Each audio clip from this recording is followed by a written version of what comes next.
అప్పుల బాధలు వెంటాడుతున్నాయా? అయితే 6 JVR వారి జాతిరత్నాలు ధరించండి. హాయ్, వెల్కమ్ టు మన టీవీ. నేను మీ మనోజ్. ఇథియోపియాలోని హేలీగుబ్బా అనే అగ్నిపర్వతం దాదాపుగా 10,000 సంవత్సరాల తర్వాత పేలింది. దానివల్ల ప్రపంచవ్యాప్తంగా విమానయాన సంస్థలన్నిటికీ కూడా అంతరాయం ఏర్పడింది.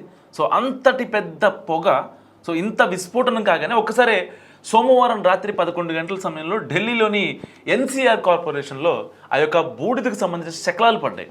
సో అక్కడెక్కడో ఇథియోపియాలో పడితే ఇక్కడ ఢిల్లీలో పట్టవేంటని చెప్పి చాలామంది మాట్లాడుకుంటున్న పరిస్థితి. సో ఆ విస్ఫోటనం ఎలా జరిగింది, ఏ వాటికి ఇబ్బంది, సో దానివల్ల ఆ విస్ఫోటనం వల్ల ఆ యొక్క కమ్ముకున్న మేఘాల వల్ల మన హెల్త్ ఎలా ఇంపాక్ట్ అవుద్ది అనే ప్రతి విషయం కూడా మనం చాలా జాగ్రత్తగా తెలుసుకుందాం. చలికాలం బేసిక్గా ఈ వాయు కాలుష్యంతో ఇప్పటికే సతమతం అవుతున్న ఉత్తర భారతదేశానికి మరో ముప్పు పెంచి ఉంది. ఇథియోపియాలో పేలిన అగ్నిపర్వతం తాలూకు భారీ బూడిద మేఘం భారత్ దిశగా వేగంగా కదులుతుంది.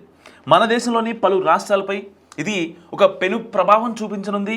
దీంతో ఇప్పటికే అప్రమత్తమైన అధికారులు విమాన సర్వీసులను కూడా అలర్ట్ చేశారు, ప్రజలకు సూచనలు కూడా చేశారు. ఇంతకీ ఏంటి బూడిద మేఘం, దీనివల్ల అసలు ప్రమాదం ఏంటి? సో అగ్నిపర్వతం విస్ఫోటనం చెందినప్పుడు అందులోని కొన్ని పదార్థాలు వాతావరణంలో కలుస్తాయి. దీంతో ఆ బూడిద మేఘం ఏర్పడుతుంది. ఇందులో అగ్నిపర్వతం నుంచి వెలువడిన బూడిదతో పాటు సల్ఫర్ డయాక్సైడ్, చిన్న రాతి, గాజు ముక్కలు వంటివి కూడా ఉంటాయి.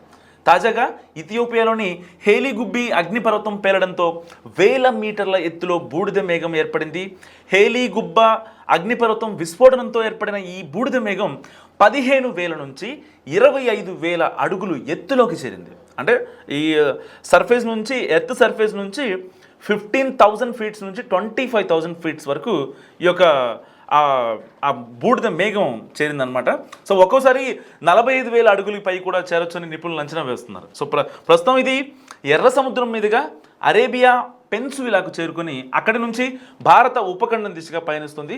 గుజరాత్, ఢిల్లీ, NCR, రాజస్థాన్, పంజాబ్, హర్యానా రాష్ట్రాలు ఇంకా హిమాలయాల ప్రాంతాలపై కూడా ఈ బూడిద మేఘం ప్రభావం ఉంటుందని వాతావరణ శాఖ అంచనా వేస్తుంది. సో మంగళవారం రాత్రి 7:30 వరకు భారత గగనతలం నుంచి దూరంగా వెళ్లే అవకాశం ఉందని కూడా అధికారులు హెచ్చరించారు. ఇప్పటికే ఏదైనప్పటికీ విమాన సర్వీసులపై ఇది చాలా గట్టిగా ఎఫెక్ట్ పడింది. అగ్నిపర్వతం నుంచి వెలువడిన బూడిద ఆకాశాన్ని చీకటిగా మసకగా మారుస్తుంది. దీనివల్ల విమాన సర్వీసులపై చాలా గట్టిగా ఎఫెక్ట్ పడింది.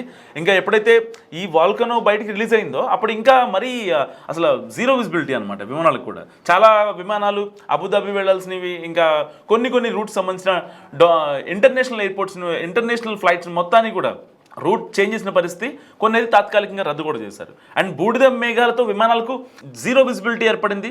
దీంతో కొన్ని విమానాలు ఆలస్యం, అలా దారి మళ్లించడం చేయాల్సి వచ్చింది. ఒకవేళ ఇలాంటి మేఘాల నుంచి విమానాలు వెళ్ళినప్పుడు వాటి ఇంజన్లు కూడా దెబ్బతినే ప్రమాదం ఉంది.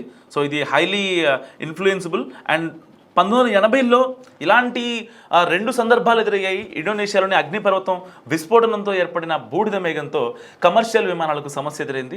ముందస్తు సమాచారం లేక విమానాలు ఆ ప్రమాదకర మేఘాల మధ్యలో నుంచి ప్రయాణించడంతో ఇంజన్లు కూడా దెబ్బతిన్నాయి. అయితే అదృష్టవశాత్తు ఆ విమానాలు సురక్షితంగా ల్యాండ్ అయ్యాయి. ఆ ప్రయాణికులు కూడా చాలా సేఫ్గా ఉన్నారు. సో ప్రస్తుతం బూడిద మేఘం నేపథ్యంలో అప్రమత్తమైన భారత DGCA ఇప్పటికే విమానయాన సంస్థలకు అత్యవసర అడ్వైజరీ జారీ చేసింది.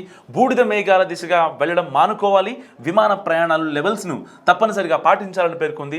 ఇంజన్ సమస్యలు ఎదురైనా, క్యాబిన్లో దుర్వాసన వచ్చినట్లు అనిపించినా తక్షణమే రిపోర్ట్ చేయాలని కూడా సూచించింది DGCA. సో ఈ నేపథ్యంలో ఎయిర్లైన్స్ కూడా అలర్ట్ అయ్యాయి. తాజాగా ఎయిర్ ఇండియా, ఈ యొక్క కొన్ని విస్తార వంటి సంస్థలు ప్రభావిత మార్గాల్లో తమ సర్వీసులను కూడా రద్దు చేశాయి.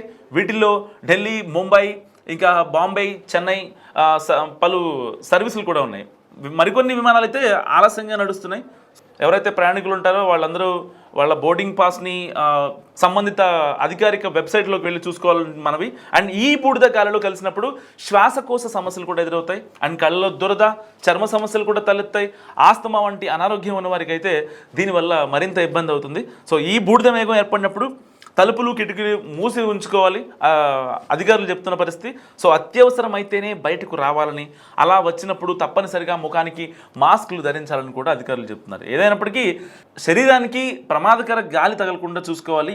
ఈ యొక్క పర్టికులర్ ఈ గాలి అండ్ శ్వాసకోశ ఇబ్బందులతో బాధపడేవారు మరింత అప్రమత్తంగా ఉండాలి.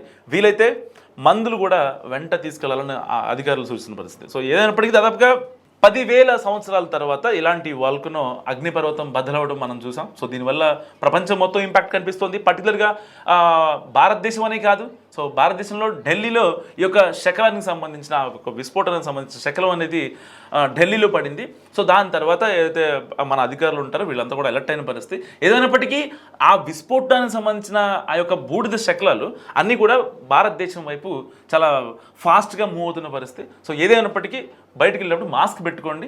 మాస్క్ పెట్టుకుంటే చాలా సేఫ్.